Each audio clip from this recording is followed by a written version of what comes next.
العزیزیہ reference دوبارہ سماعت کے لیے احتساب عدالت بھجوانے کی استدعا مسترد کر دی گئی۔ اسلام آباد ہائی کورٹ میں سماعت کے دوران استدعا مسترد کی۔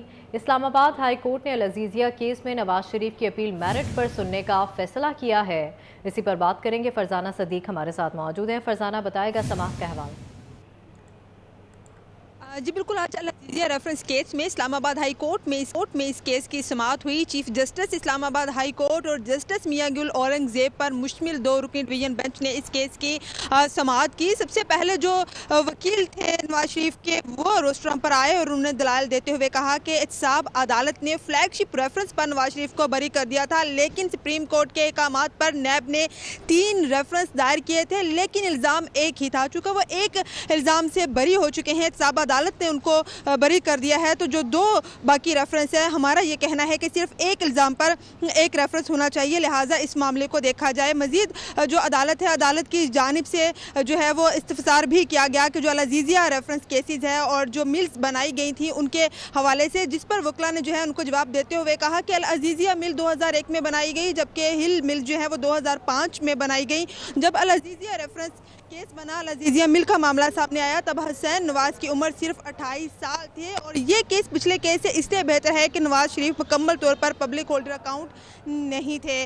تاہم اس پر عدالت نے کیس کی سماعت کو نیکسٹ کے لیے جو ہے آئندہ 12 دسمبر کے لیے ملتوی کر دیا ہے، اور کہا ہے کہ جو امجد پرویز ایڈوکیٹ اپنے دلائل دے رہے تھے، وہ آئندہ سماعت پر بھی اپنے دلائل جاری رکھیں گے۔ ٹھیک ہے، بہت شکریہ فرزانہ آپ کا۔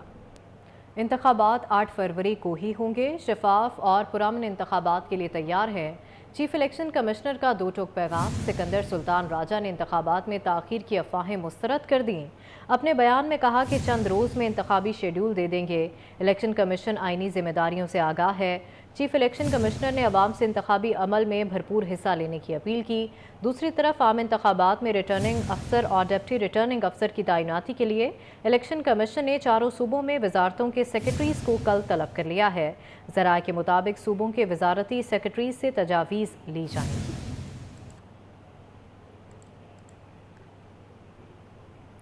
کوئی 2 رائے نہیں کہ انتخابات 8 فروری کو ہی ہوں گے۔ امن کی جو صورتحال ہے، ماضی میں اس سے خراب رہی ہے، لیکن الیکشن ہوئے ہیں۔ نگران وزیر اطلاعات مرتضیٰ سولنگی کہتے ہیں کہ انتخابات کے قریب خود کو مظلوم ثابت کرنا ہر سیاسی جماعت کی مجبوری بن جاتی ہے۔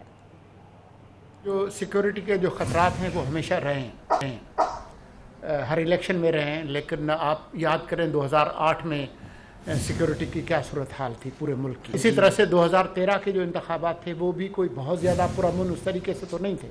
تو یہ چیلنجز تو ہمیشہ رہتے ہیں، آج بھی موجود ہیں، اور یہ سیریس چیلنجز ہیں اور ہم ان کو سیریس بھی لیتے ہیں، لیکن ابھی تک ایسی کوئی صورتحال نہیں ہے جس کو ہمارے سیکیورٹی کے ادارے کنٹرول نہ کر سکیں، جس کی وجہ سے کوئی بڑا خطرہ ہمیں نظر آتا ہو جو کسی طور پہ بھی الیکشن کے التوا کی حوالے ہے۔ ہمیں ٹک ٹاک، گالم گلوچ اور گیٹ نمبر 4 کی سیاست نہیں آتی۔ پرانے سیاستدان انا کی سیاست کر رہے ہیں، عوامی مسائل کی فکر نہیں، عوام کے قدموں کے نیچے سیاسی جنت ہے۔ بلاول بھٹو کا شانگلہ میں ورکرز کنونشن سے خطاب، کہا سیاست کو اختلاف رائے کے بجائے سیاسی دشمنی تک پہنچا دیا گیا ہے۔ ہمارا سیاسی دشمن نہیں، ایسا اس ملک میں کوئی سیاستدان نہیں ہے جو میں کہوں کہ یہ میرا مخالف ہے، میں اس سے مقابلہ کر رہا ہوں۔ ہمیں گالم گلوچ کی سیاست نہیں آتا، ہمیں ٹک ٹاک کی سیاست نہیں آتا۔ جو پاکستان کے پرانے سیاستدان ہیں، جو آج بھی پرانا سیاست کر رہے ہیں، انا کی سیاست کر رہے ہیں، اپنے ذاتیات کی سیاست کر رہے ہیں، سیاست کو اختلاف رائے کے بجائے ذاتی دشمنیاں پہ پہنچائے ہیں، اپنے اس سیاست کے بجائے عوام کے جو اصل مسائل ہیں ان میں نہ ان کا دلچسپی ہے، نہ آپ کے مسائل کا حل ہے، اور ہاں ہمیں گیٹ نمبر 4 کی سیاست نہیں آتا۔ بلاول بھٹو 18ویں ترمیم کے بنیاد پر الیکشن سلوگن بنانے کی تلاش میں ہیں۔ کاروباری زندگی بزرگ اور جوان مل کر چلاتے ہیں۔ رانا ثناء اللہ کہتے ہیں کہ نون لیگ انتخابات ملتوی نہیں کرانا چاہتی۔ دوست محمد مزاری سمیت 7 سابق ارکان اسمبلی نون لیگ میں شامل ہو گئے۔ بلاول بھٹو زرداری صاحب جو ہیں وہ 18ویں ترمیم کی بنیاد پہ جو ہے وہ ایک الیکشن سلوگن بنانے کی تلاش میں ہیں۔ نوجوان اور یعنی بزرگ جو ہے یہ ایک مکس میچ ہوتا ہے۔ کوئی بھی بات جو ہے، کوئی بھی معاملہ، کوئی بھی کاروباری زندگی ہو، وہ نہ تو سارا بزرگ چلا سکتے ہیں اور نہ ہی سارا جو ہے وہ بچے یا نوجوان چلا سکتے ہیں۔ تو گوہر خان صاحب کو چاہیے کہ وہ اپنی پارٹی کو جو ہے وہ الیکشنز میں جو ہے وہ لے کے جائیں۔ انہوں نے 9 مئی کو ریاست پر حملہ کیا، ان عناصر کو علیحدہ کریں۔ شوشے چھوڑے گئے لیکن انتخابات 8 فروری کو ہی ہونے چاہیے۔ منتخب حکومت آنے تک معیشت ٹھیک نہیں ہوگی۔ خواجہ سعد رفیق نے لیول پلینگ فیلڈ کا تانا عجیب قرار دے دیا۔ نون لیگ نے نئی حلقہ بندیوں کے خلاف عدالت جانے کا اعلان کر دیا۔ اور میرا نہیں خیال کہ ان شوشوں کا الیکشن کمیشن پہ کوئی اثر ہوگا یا اور کسی پہ کوئی اثر ہوگا۔ الیکشن 8 فروری کو یہ ہونا چاہیے، 8 فروری ہی کو ہونا چاہیے، 1 گھنٹہ بھی تاخیر نہیں ہونی چاہیے۔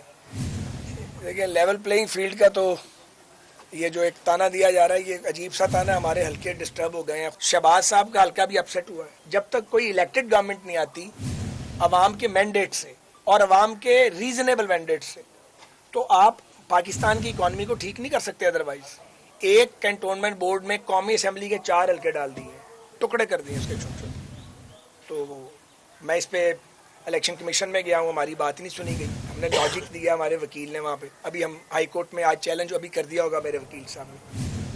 افغانستان عالمی دہشت گرد تنظیموں کا گڑھ بن گیا۔ افغانستان سے دہشت گرد 53 ممالک میں دہشت گردی پھیلانے میں ملوث ہیں۔ افغانستان سے دہشت گردی کا نشانہ بننے والوں میں پاکستان سر فہرست ہے۔ افغانستان سے 23 میں سے 17 دہشت گرد تنظیمیں صرف پاکستان کو نشانہ بناتی ہیں۔ ان تنظیموں میں ٹی ٹی پی، جماعت الاحرار اور بلوچ دہشت گرد تنظیمیں سر فہرست ہیں۔ افغان طالبان کے اقتدار سنبھالنے کے بعد ٹی ٹی پی دوبارہ متحرک ہو گئی۔ 2 سال میں پاکستان میں تمام خودکش حملہ آور افغان نکلے۔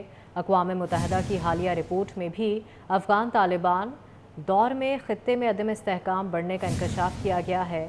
رپورٹ میں بتایا گیا ہے کہ افغان طالبان کے دور میں خطے کی سیکیورٹی صورتحال پیچیدہ اور غیر یقینی ہو گئی ہے۔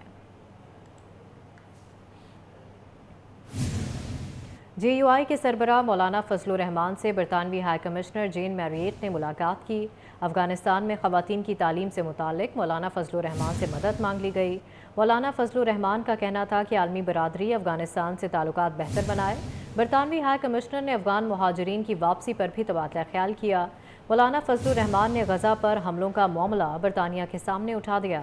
کہا کہ غزہ میں عورتوں، بچوں اور عام شہریوں کو نشانہ بنایا جا رہا ہے۔ مظالم کے باوجود مغرب اسرائیل کی حمایت کر رہا ہے۔ مغرب اپنے رویے پر نظر ثانی کرے۔ غزہ میں قتل عام اور انسانی حقوق کی خلاف ورزی بند کی جائے۔ پہلے رقم پھر جہاز، لیزنگ کمپنی نے پی آئی اے کو کرارا جواب دے دیا۔ لیزنگ کمپنی نے مکمل ادائیگی نہ ہونے پر ایئر بس طیارے کی پاکستان روانگی نہ کی۔ پی آئی اے کے 2 طیارے لیزنگ کی رقم ادا نہ ہونے پر جکارتا ایئرپورٹ پر روکے گئے تھے۔ پی آئی اے نے $25 ملین سے زائد کی رقم سے دونوں طیاروں کی خریداری کی۔ پی آئی اے نے آدھی رقم ادا کر کے دونوں جہازوں کی ادائیگی کا مطالبہ کیا۔ آپ کو بتائیں کہ پہلے رقم پھر جہاز، لیزنگ کمپنی نے پی آئی اے کو کرارا جواب دے دیا۔ لیزنگ کمپنی نے مکمل ادائیگی نہ ہونے پر ایئر بس طیارے کی پاکستان روانگی نہ کی۔ اسی پر بات کریں گے، طیب سیف ہمارے ساتھ موجود ہیں۔ طیب، بتائے گا اس معاملے کے حوالے سے۔ جی، پی آئی اے نے جکارتا میں کھڑے ہوئے 2 ایئر بس طیاروں کا جو سودا ہے وہ $26 ملین کے اندر طے کیا تھا، مگر ادائیگی جو ہے وہ صرف ایک طیارے کی، اور لیزنگ کمپنی کو کہا گیا کہ دونوں طیارے پاکستان روانہ کر دیے جائیں اور اس کے بعد آپ کو دوسرے طیارے کی ادائیگی بھی کر دی جائے گی، جس کے اوپر لیزنگ کمپنی نے کرارا جواب دے دیا ہے اور کہا کہ اگر ایک جہاز کے پیسے بھیجے ہیں تو ایک ہی جہاز آپ کی طرف روانہ کیا جائے گا، جبکہ دوسرا جہاز جو ہے تاحال روانہ نہیں کیا گیا اور نہ ہی اس کی جو رقم ہے وہاں پر ادا کی گئی ہے۔ جبکہ اس حوالے سے پی آئی اے حکام سے ہماری بات ہوئی تو ان کا یہ کہنا تھا کہ بینکنگ سرکل کی وجہ سے اور خاص طور پر سول ایویشن کی جانب سے جو ہمیں رقم دی تھی اس کی ادائیگی نہ ہونے کی وجہ سے جو جہاز دوسرا جو ابھی تک پاکستان روانہ نہیں کیا جا سکا، لیکن آئندہ 2 ہفتوں کے دوران یہ ادائیگی مکمل طور پر ہو جائے گی اور جہاز جو ہے وہ پاکستان کے لیے روانہ ہو جائے گا. جبکہ اس سے پہلے 2 دن پہلے ایک جہاز جو ہے ایئر بس A320 جو ہے وہ اسلام آباد ایئرپورٹ پر لینڈ کر گیا ہے، جبکہ دوسرا جہاز ابھی تک جکارتا انٹرنیشنل ایئرپورٹ پر کھڑا ہے. ٹھیک ہے، بہت شکریہ طیب سیف آپ کا.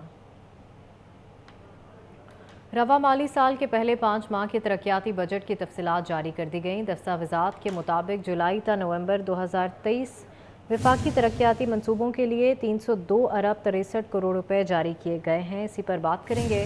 وقاص عظیم ہمارے ساتھ موجود ہیں. وقاص، بتائے گا اس متعلق. جی، وزارت منصوبہ بندی نے تفصیلات جاری کی ہیں، جس کے مطابق 5 ماہ کے دوران 302 ارب 63 کروڑ روپے کے فنڈ جاری کیے گئے ہیں، جس میں سے 117 ارب اور 24 کروڑ روپے خرچہ بھی کیا گیا ہے.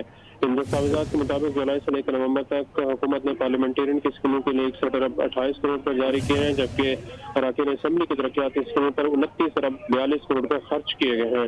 رواں مالی سال کے پہلے 5 ماہ کے دوران ڈویژنز کے ترقیاتی منصوبوں پر 101 ارب 68 کروڑ روپے، نیشنل ہائی ویز اتھارٹی کے منصوبوں پر 13 ارب اور ریلویز کے ترقیاتی منصوبوں پر 11 ارب 44 کروڑ روپے خرچ کیے گئے ہیں، جبکہ اسی دوران HSC کے ترقیاتی منصوبوں پر 5 ارب 96 کروڑ روپے سے زیادہ کا خرچہ ہوا ہے. جی ٹھیک ہے، بہت شکریہ وقاص آپ کا.